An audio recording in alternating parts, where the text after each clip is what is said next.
How's it going, everybody?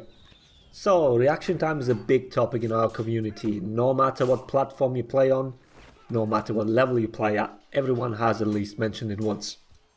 And even if the game is shifting more and more towards unreactable stuff, or at least is trying to walk the very line between reactions and reads, we can't deny that having good reactions will help you out quite a bit. So it's not a surprise that you see that the question, how do I improve my reaction times, keeps popping up. Let's talk about that then today. Some stuff will be obvious, other stuff you probably don't want to hear. Before we get going though, I won't be talking about your gaming setups here. This has been discussed plenty, and I've even made a video about input delay across all platforms. If you don't have the proper setup to utilize your reactions to their full potential, then, well, guess you know what you have to do first. And yes, obviously some people are born with better reaction times than others, but that doesn't mean that you can't work on yours. And if you simply Google on how to do it, you get some genius suggestions like play video games. Well, I guess we got that covered. I will go a little more in depth here and quote studies, so you can't accuse me of pulling these things out of my ass. With that said, let's get some definitions out of the way first. Most of the time when people compare their reaction times, they bring up the numbers from the Human Benchmark website.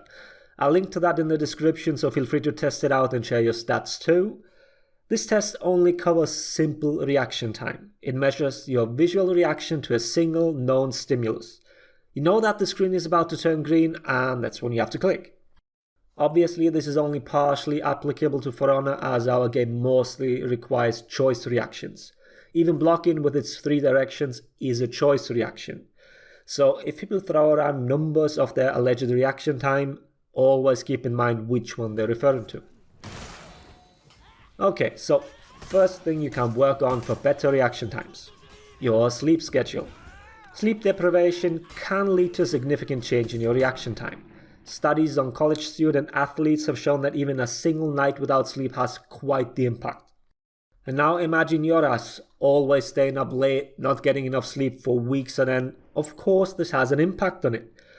I was looking for more long-term studies, but sadly couldn't find any, but nevertheless, a healthy sleep schedule will be beneficial not only to your gaming experience, but to your overall one.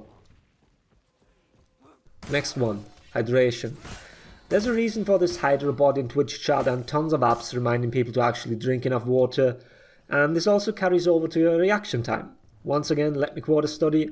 Tests were done on athletes, meaning these people sweat a lot, but who says we gamers don't get sweaty while playing? Impairment of cognitive performance if the water deficit exceeds 2% BML. BML here stands for body mass loss, so this is quite a significant amount, and obviously to even get to that point, chances are low. Despite that, I don't think anyone will argue that staying hydrated is a bad thing. Okay, so next one, and I think that's a little more short term. The relative performance between your dominant and non-dominant hand. Meaning which keys to bind to which hand, or I guess key binds in general. Crack should have included some of this in his newest video, but that hasn't released yet while I'm doing this commentary here, so I hope I can link to it once this here releases. The important findings here are the following. The tests were conducted on right-handed individuals, so keep that in mind. Here are the numbers for simple and choice reaction, with the tests being performed uni and bilateral, meaning with one and then with both hands. Obviously, the choice reaction tests are significantly slower, but what we can take away here is the following. The people who conducted the study say that the small differences are not enough to conclude that the dominance of the left hemisphere for motor control in right-handed individuals is matched with faster reaction times of the right hand. You can take a look at the findings yourself and maybe interpret the small differences in response times in another way, but what many, and even I have been saying before I did this research, was that you should bind specific actions like dodge to buttons you press with your dominant hand. But apparently that's not needed.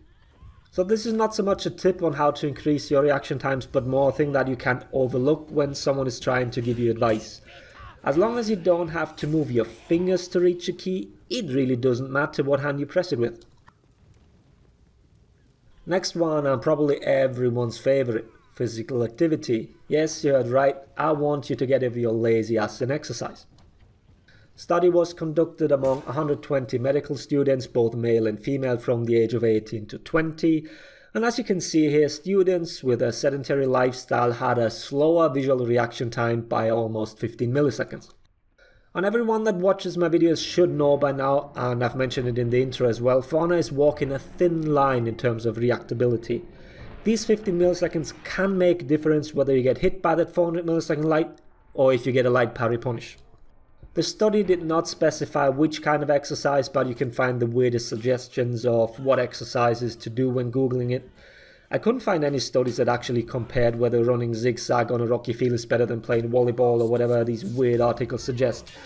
Seems rather arbitrary what people advise you to do. Just be active, do something for your body. I'm sure no matter what exercise you do, it will have positive benefits. And I understand that this is not what people want to hear. Everyone is looking for the quick and easy route. Well, reality isn't like that. But now that I've mentioned the quick fix, caffeine. The thing is, when you look it up, you'll find lots of studies, and a lot of these always mention energy drinks. And each one of them mentions different ones, but every time by name and exclusively one name. So, you paint the picture. In general, caffeine is shown to speed up your reaction time.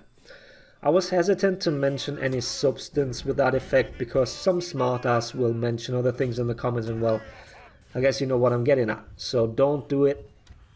But as with everything, if you constantly take it, your body will build up a tolerance. So yeah, have that energy drink before you start playing in a tournament. But if you down 5 cans of whatever energy brand every day, then those might not have the effects you're looking for. All in all, I'm also not going to mention obvious things like don't play while drunk, alcohol makes you slow, well, who knew? Or the other one, be young, young people have faster reactions. It's not something you can change.